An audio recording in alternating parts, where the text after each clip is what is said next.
The problem of power. The historical position currently reached by the Italian class of the exploited is summarized in these general terms. Public order. An assembly of about 3.5 million workers, peasants, and employees, corresponding to about 15 million of the Italian population, represented in parliament by 155 socialist deputies.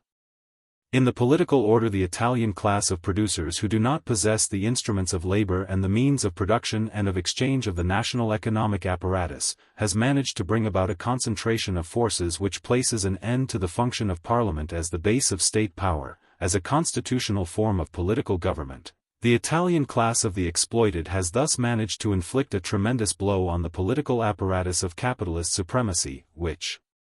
is founded on the circulation of conservative and democratic parties, on the alternation, in government of various political firms which paint in unvarying colors the capitalist brigandry, the rule of the bank vaults. Economic order. The corporatist movement in its various tendencies. The movement of the industrial workers in the vanguard because salaried in the most advanced modern industry, and of the agricultural workers in the zones of intensive farming, which is concentrated in the Confederazione Generale del Lavoro. The movement of workers in the backward industries, thus eternally restless and indisciplined, which replaces permanent concrete revolutionary action with revolutionary phraseology, and camps under the nomad tents of the Unione Sindacale Italiana. The Railway Workers' Union, an amorphous mass of vanguard industrial workers, of petit bourgeois employees, of self-centered technicians, and of an uncertain and indistinct group of waged and salaried workers, attached to state pay as only the Italian petit bourgeois and small peasant can be. The Catholic unions of peasants, they stand in the same relationship to the confederated land workers as the workers of the Unione Sindacale do to the confederated workers, masses of backward proletarian elements, which introduce into unionism extraneous and contradictory principles, religion, vague and chaotic libertarian aspirations. Leagues of peasants and Camera del Lavoro spread here and there in the whole of Italy, but especially in southern Italy and the islands. These are a characteristic of the lack of cohesion in the national economic political apparatus. They are born from an individual effort, and survive from day to day, exhausting their activity in chaotic movements and without a permanent concrete aim. Proletarian leagues of war-wounded and veterans, free associations of veterans and ex-combatants, they represent the first, grandiose attempt to organize the peasant masses. The corporatist movement, in its various tendencies and forms, has concentrated a mass of at least 6 million Italian workers, corresponding to about 25 million of the national population, and has caused the disappearance from the economic field of the free worker, has caused, that is, the paralysis of the capitalistic labor market. The conquest of the 8-hour day and of the minimum wage are due to these general conditions of the labor market. The capitalistic order of production has been deeply perturbed by it, the freedom of exploitation, the freedom to extract surplus value from the workforce, profit or return to the capitalist and to the principal owner, state taxes, tribute to the newspapers and to the hired thugs of the banks, has been limited, has been subjected in an indirect way, also, to proletarian control. The economic bases of capitalist organization, which culminate in the highest association of capitalism, the parliamentary bureaucratic state, have been split, by the sabotage of the first source of capitalist power, the freedom to extract surplus value. The electoral triumph of the Socialist Party, the returning to Parliament of 155 socialist deputies who immobilize the functioning of Parliament as a constitutional form of political government, is a simple reflex of this fundamental and primordial economic phenomenon, through which has been immobilized the functioning of the workforce market as a constitutional form of the economic capitalistic government, of the power of the capitalists over the process of production and exchange. The workers and peasants of the vanguard have understood that a situation of this kind was being formed in Italy during the war, and it was consolidated in this first post-war period. They have understood that the conquests achieved can be held only if they go further, if the 8-hour day becomes law for workers and peasants, becomes a widespread custom of communist society, if the minimum wage becomes a law which recognizes for workers and peasants the right to be able to satisfy, with the fruits of their labor, all the needs of a certain standard of civil and intellectual life. A law which emanates from the power of the workers and peasants, a power which, in its turn,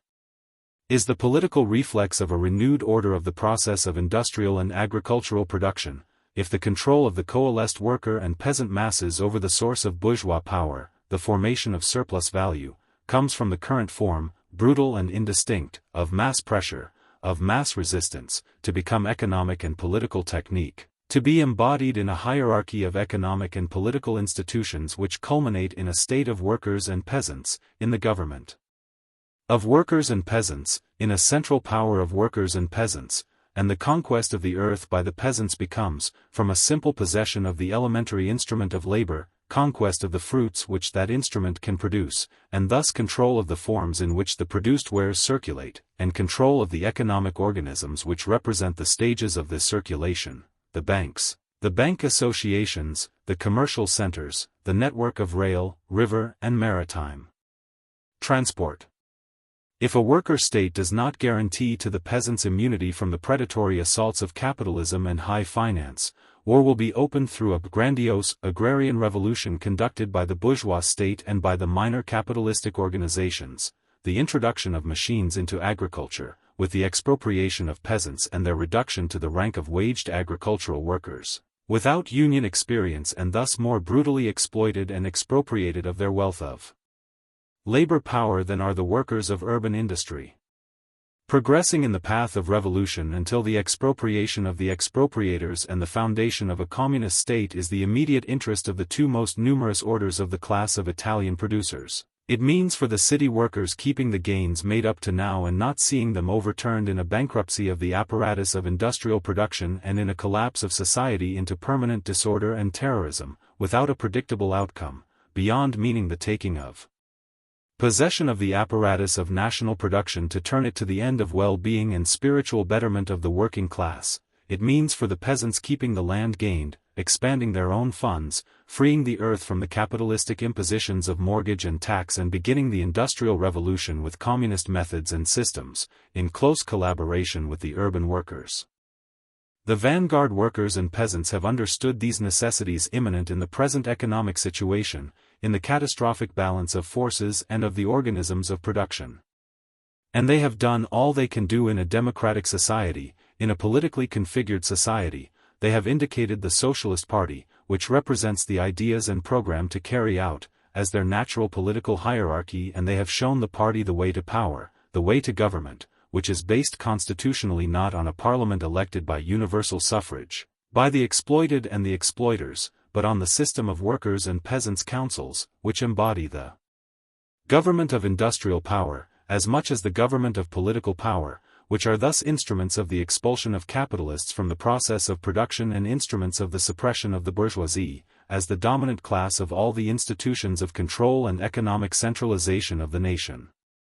The immediate concrete problem of the Socialist Party is thus the problem of power. It is the problem of the modes and forms in which it might be possible to organize the whole mass of Italian workers in a hierarchy which culminates organically in the party. It is the problem of the construction of a state apparatus, which internally functions democratically, that is, guarantees to all anti-capitalist tendencies the freedom and the possibility of becoming parties of proletarian government, and